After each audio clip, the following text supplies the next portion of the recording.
Entonces, a mí esto de los medios de comunicación, sobre todo la radio, como a los 4 o 5 años yo me di cuenta que para mí era lo que me gustaba, ¿no? La radio. Siempre me llamó mucho la atención de niño escuchar estaciones de radio. Sobre todo escuchaba una cuando estaba muy chavo que estaba en El Paso que se llamaba B94 FM y me llamaba mucho la atención la radio.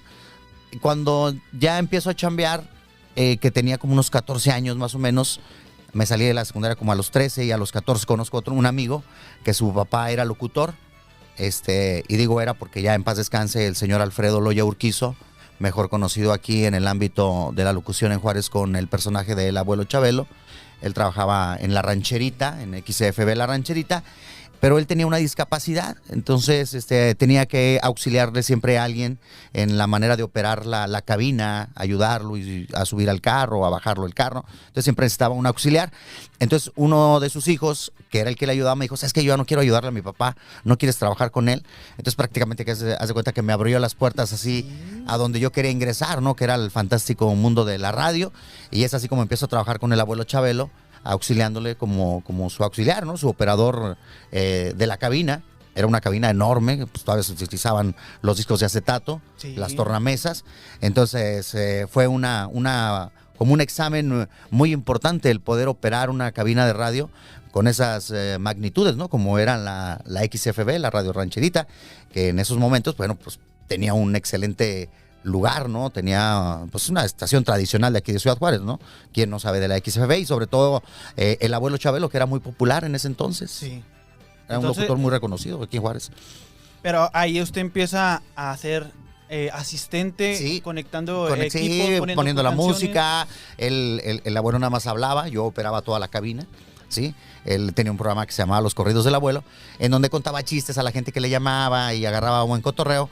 Y para mí eso fue un buen maestro, un excelente maestro, ¿no? Porque el aprenderle a él, que tenía un excelente manejo del público, no solamente en la radio, sino porque también se presentaba en diferentes centros nocturnos aquí en Ciudad Juárez a hacer show para adultos. Y pues imagínate nada más, un showman, de cual yo le estoy muy agradecido porque a él prácticamente le aprendí cómo se manejaba, cómo se hacía la radio. Y no solamente como un showman, sino también era un excelente vendedor de publicidad. Entonces él compraba sus propios espacios en las estaciones de radio para no batallar, prácticamente él era su propio jefe. Y a mí eso me llamó mucho la atención porque no simplemente es un locutor, con todo respeto, para presentar canciones o decir la hora, ¿no? Porque pues, sí, para eso decir la hora, pues para eso está el reloj o cualquiera, ¿no?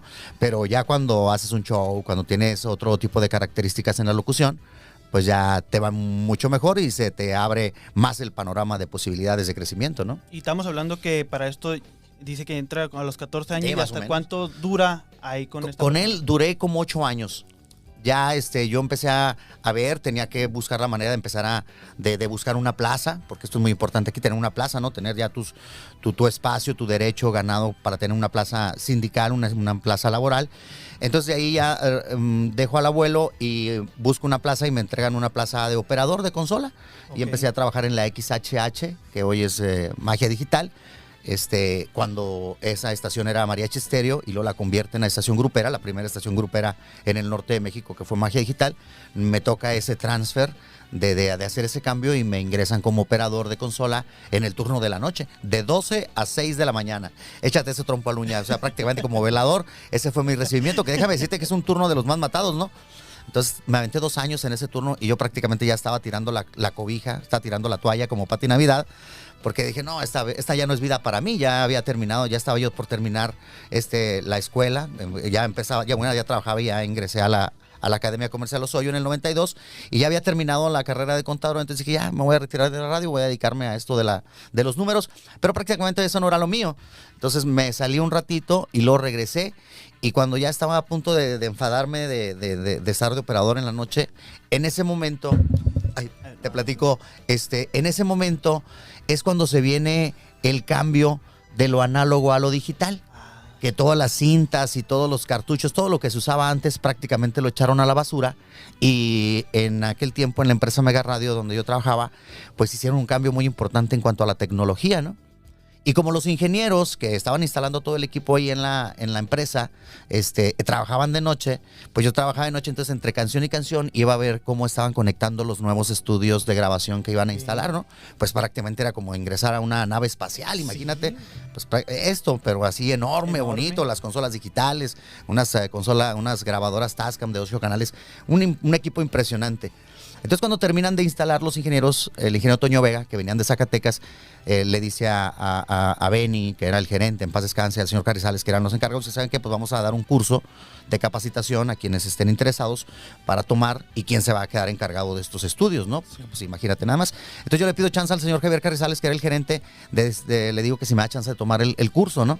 Y me dice que sí, que está bien. Entonces junto con Elsa Hernández, con Toño, con Armando, otros en ese tiempo grabadores, mi compadre Rufino, en paz descanse también, tomamos el curso. Sí. Entonces se finaliza el curso y luego ya pues hacen la evaluación y al final de cuentas le dicen al señor que yo era el que me tenía que quedar ahí encargado de los estudios, porque pues obviamente yo había guachado y fue aprendiendo por la curiosidad y aparte pues la noción que ya traes en la producción de radio, que era yo lo que más deseaba, ¿no? Hacer producción de radio, hacer promos, hacer comerciales, grabar a los locutores y demás. Entonces me da esa oportunidad. Inmediatamente al día siguiente me dicen, ¿sabes qué? Ya no vas a estar a la noche, te vas a venir aquí al área de producción a hacer los comerciales y a hacer la producción ejecutiva de las estaciones. Ah, pues órale. Bonito, entonces ahí ya fue el cambio en mi vida, duró un rato ahí y luego ya se viene la cuestión de la devaluación del 94, 95. 94. Y pues haz de cuenta que como ahorita, ¿no? Muchas empresas pues cerraron. Y a Mega Radio en aquel tiempo pues se le pegó mucho la devaluación. Duramos un tiempo que no nos pagaban, como 3 o 4 meses que no nos pagaban nuestro sueldo. Entonces imagínate, se puso medio difícil, tuvimos que renunciar, nos vinimos a trabajar aquí a esta empresa Radio México. Me vengo yo un año y en ese año que duró aquí, de repente me hablan de el señor Carrizales, que estaba en Mega Radio, había adquirido 3 estaciones en el estado de Sonora, y me dice, ¿sabes qué? ¿Por qué no te vienes a trabajar conmigo aquí? A Sonora. Y le digo, no, pues dele calmado, yo tenía 24, 25 años. Y pues soltero, y luego me dijo, mira, no vamos a hacerla tan difícil. Me mandó los boletos de avión para viajar a Hermosillo y de ahí nos fueron a recogernos para irnos a Guaymas, al puerto de Guaymas, donde íbamos a tener nuestra oficina, donde íbamos a instalarnos para manejar una estación en Ciudad Obregón y otra en Caborca y la de Guaymas. Pues llegó a Guaymas y no, pues imagínate nada más un puerto hermoso. La cabina donde íbamos a trabajar estaba en el edificio Leo, en el 4º piso, allí frente a la Plaza de los 3 Presidentes, en el mero centro de Guaymas. Y la cabina de nosotros pues prácticamente daba con una vista a todo el puerto. Hermosísimo el lugar. Dije, nada, pues de aquí soy. Ya nada más me regresé por mis cosas y me fui a trabajar. Me aventé allá casi 10 años trabajando allá. 10 años trabajando. Sí, me regresé en el 2003. Regreso en el 2003 nuevamente a Cual, después de haber aprendido muchísimas cosas, ¿no? Y de llevar a cabo todo lo que ya habíamos aprendido acá, porque ya no era fácil ya manejar 3 estaciones en cuanto a noticieros, producción, comercialización, programación, a los locutores y demás, pues fue muy padre, ¿no? Y de repente me invitaron a trabajar, ya trabajando ahí en Guaymas en el 2000, dejé la radio porque me invitaron a trabajar al gobierno municipal de ahí de Guaymas, como director de comunicación social del gobierno municipal, y sí, me aventé 1 año y medio en comunicación social y el otro 1 año y medio de la administración en la Secretaría Particular de la Presidencia Municipal de Guaymas. Se termina la administración y no, pues ya me aburrí, estaba muy aburrido porque fue mucho trabajo, fueron 3 años, imagínate, en una administración municipal, prácticamente trabajaba las 24 horas del día, y en el 2003 decido ya regresarme nuevamente para acá, para Juárez, ¿no? Así.